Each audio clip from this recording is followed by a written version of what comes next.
Bismillahirrahmanirrahim. Assalamualaikum warahmatullahi wabarakatuh. Selamat pagi dan salam sejahtera untuk kita semua. Om Swastiastu. Alhamdulillah, pada kesempatan kali ini kita akan melanjutkan materi untuk perkuliahan kita, mata kuliah sistem testing dan implementasi. Oke, baik adik-adik sekalian. Kali ini saya akan membagikan materi yang akan kita bahas pada hari ini adalah mengenai pengujian aplikasi berbasis website.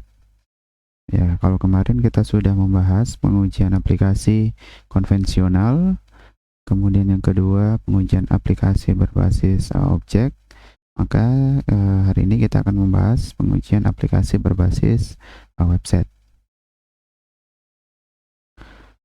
Oke, dari sekalian, jadi pada dasarnya sama ya seperti pengujian sebelumnya. Pengujian aplikasi berbasis website itu merupakan suatu kegiatan untuk menguji ya aplikasinya, yang dalam hal ini adalah aplikasi tersebut didevelop dengan bahasa pemrograman yang nantinya akan tampil dalam bentuk website. Jadi aktivitas yang dilakukan juga sama, tujuannya yaitu untuk menemukan kesalahan, baik kesalahan dalam isi, kesalahan fungsi, kesalahan kegunaan, kemampuan navigasi ya, karena website itu yang poin utamanya adalah navigasinya ya. Kalau kemampuan navigasinya ada masalah, maka ya aplikasinya perlu untuk ditinjau ulang. Kemudian yang akan ditinjau lagi adalah masalah kinerja aplikasi tersebut. Kemudian kapasitas, dan yang paling penting ya, yaitu masalah keamanan daripada aplikasi website. Nah, sama juga seperti pengujian-pengujian yang lain, untuk melakukan pengujian aplikasi berbasis website itu yang melakukan ada beberapa pihak ya. Yang pertama itu ya sama, pengembang dulu ya harus melakukan pengujian, kemudian setelah pengembang itu dilanjutkan dengan pengujian pihak ketiga. Yang bisa dalam hal ini adalah teman atau stakeholder yang tergabung di dalam pembangunan aplikasi tersebut ya, seperti manajer, pelanggan, atau calon pengguna terakhir ya. Jadi mereka harus dilibatkan dalam proses pengujian aplikasi tersebut. Jadi untuk melakukan pengujian aplikasi, baik itu secara konvensional, aplikasi berbasis objek, maupun aplikasi berbasis website atau yang lainnya, pada dasarnya sama ya. Yang pertama adalah si pengembang dulu atau programmer, kemudian selanjutnya adalah orang-orang yang nantinya akan menggunakan aplikasi tersebut. Itu harus dilibatkan dalam proses pengujian. Nah, untuk tahapannya sendiri, pengujian aplikasi berbasis website itu secara umum ada 7 tahapan yang harus diuji ya, yang harus diketahui apakah ada kesalahan, ada permasalahan, atau sudah tidak ada masalah. Yang pertama itu masalah isi ya, atau kontennya. Jadi website tersebut, aplikasi atau aplikasi berbasis website tersebut sudah tidak ada permasalahan dalam isinya. Kemudian yang kedua itu antarmukanya. Nah, jadi ketika websitenya atau aplikasi berbasis websitenya itu diakses, sudah tidak ada antarmukanya atau UI-nya yang tidak tampil ya, terutama misalkan diakses dengan menggunakan perangkat yang berbeda. Jadi itu harus dipastikan ya. Kalau sekarang itu sistemnya harus sudah responsif ya kalau website.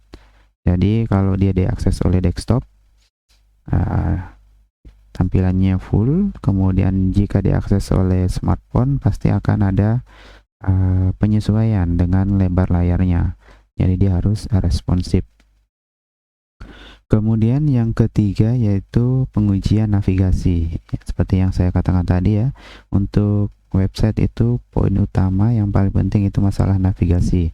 Ya, jangan sampai nanti ada tombol atau navigasi yang tidak berfungsi. Jadi ya websitenya tidak bisa diakses. Yang keempat ya pengujian komponen-komponen yang terkait dengan website tersebut. Kemudian pengujian konfigurasi ya, misalkan kalau di dalam websitenya ada konfigurasi yang dilakukan.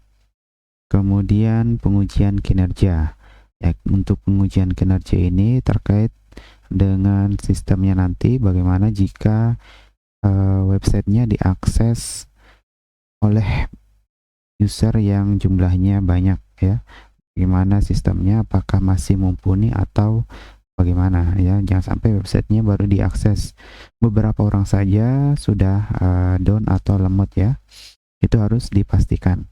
Kemudian yang terakhir itu ya masalah keamanannya ya, jadi aplikasinya nanti harus diuji tingkat keamanannya sudah dipastikan aman, yaitu tahapan yang secara umum dilakukan untuk pengujian aplikasi website. Nah, untuk dimensi menentukan kualitas dalam pengujian aplikasi website, ya seperti yang saya sudah singgung tadi, itu ada beberapa poin utama. Yang pertama itu isi atau konten. Ya, di sini yang akan diuji, diperhatikan, yang mulai dari penggunaan tanda baca. Ya, misalnya titik koma, ejaan, atau tata bahasanya. Jadi itu poin utama yang akan diuji di isi atau konten. Kemudian yang paling utama sekarang ya, masalah kebenaran dari isi tersebut ya. Jangan sampai ya websitenya nanti menjadi website penyebar hoax. Jadi pastikan websitenya itu informasi yang disebarkan dalam itu informasi yang valid ya, jangan menyebarkan berita yang salah. Kemudian terkait isi itu adalah konsistensi juga ya, jadi seluruh objek dan isi itu harus konsisten, jangan sampai menu pertama, page pertama itu berbeda dengan page-page yang lain. Jadi ketika user mengakses halaman pertama dan halaman kedua ada perbedaan, itu kurang enak dipandang. Kemudian dimensi kualitas untuk pengujian yang berikutnya yang dianggap penting itu fungsi. Ya, di sini fungsi ya pastikan tidak ada kesalahan-kesalahan atau sesuatu yang tidak sesuai dengan ketentuan atau yang di request oleh si pelanggan atau si calon pengguna website. Jadi semuanya harus sesuai dengan apa yang telah direncanakan.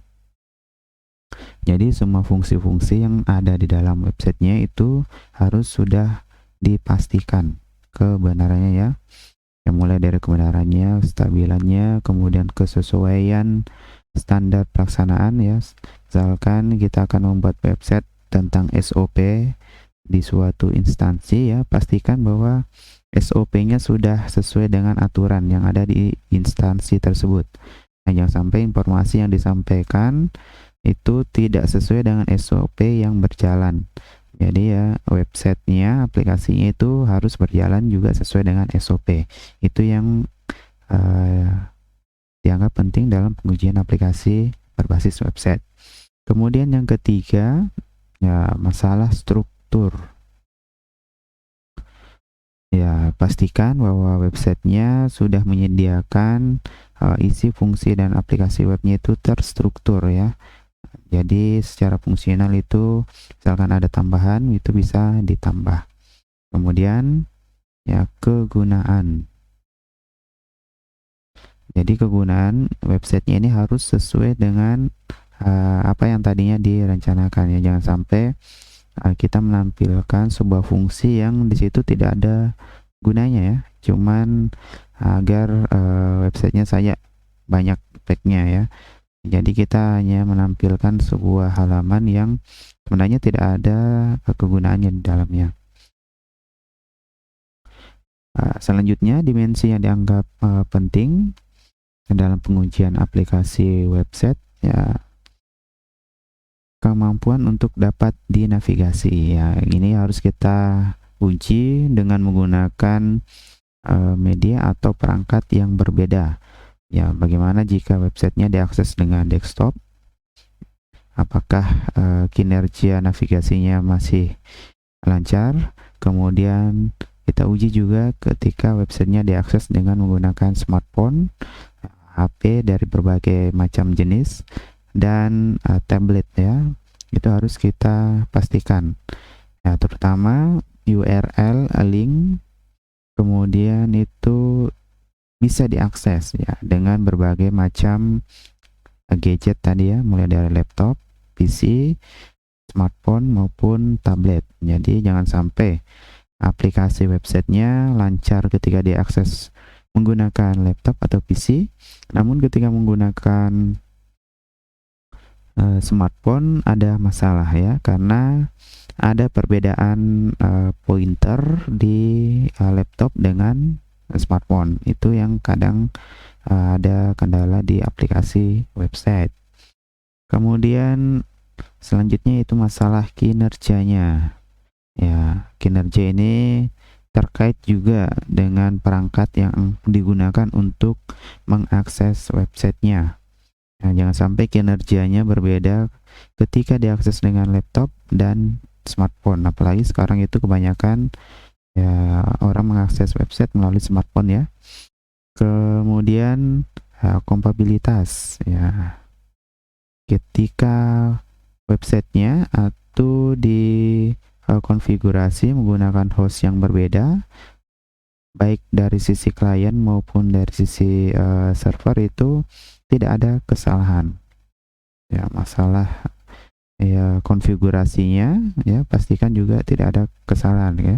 Karena nanti yang ketika kita develop secara lokal, itu kadang kita mengalami kesulitan ketika akan publish, diimplementasikan ke misalnya server, baik server yang utama, misalkan servernya masih server di dalam jaringan lokal, maupun ketika sudah publish di web hosting.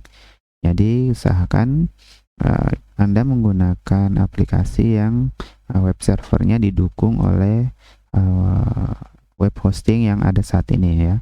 Jangan menggunakan web server yang dukungan ke hostingnya itu sedikit, ya. Jadi hanya sedikit web hosting yang bisa kita gunakan untuk, ya, dijadikan host di aplikasi kita. Dan yang terakhir, ya, itu yang masalah keamanan. Ya, jadi pastikan semua aplikasi itu sudah dipastikan keamanannya, ya.